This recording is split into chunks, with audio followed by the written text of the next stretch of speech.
Cheryl Kravitz has received over 40 awards for her community relations, reporting, crisis communications, and media management. But helping domestic violence survivors is her most significant accomplishment. Having suffered at the hands of an abusive spouse, she knows that domestic violence crosses all socioeconomic lines. Says Cheryl, "Our marriage looked like a dream, but nobody knew I was a battered wife."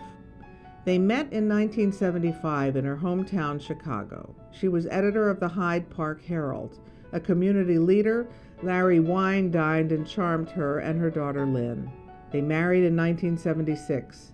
She never asked why his previous marriages had failed. 2 years later, he was fired from his job and they relocated to Tulsa, Oklahoma. Isolated from family and friends, Cheryl became easy prey for the verbal and physical abuse that followed. She had a responsible position with the Red Cross where she was too well known to share her secret, so she lived a double life until she was invited to join Leadership Tulsa. Cheryl was assigned to help run a capital campaign for domestic violence intervention services. It was divine intervention.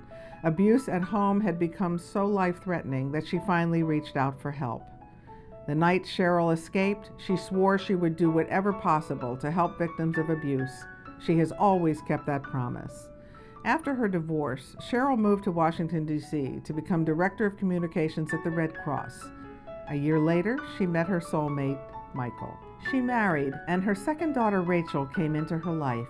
But Cheryl never felt safe. Ever since leaving Tulsa in 1985, she always carried her emergency protective order with her, until she learned in 1995 that Larry died. Cheryl found the courage to write about her ordeal for the Washington Post.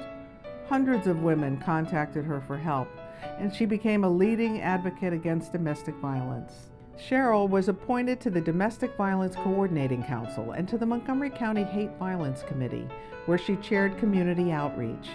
She was named Vice Chair of the Family Violence Council for the state of Maryland. Today, Cheryl heads CRK Communications and serves on the Montgomery County Family Justice Center Foundation Board. The foundation is proud to welcome to the stage the recipient of the Outstanding Community Advocate Award, Cheryl Kravitz.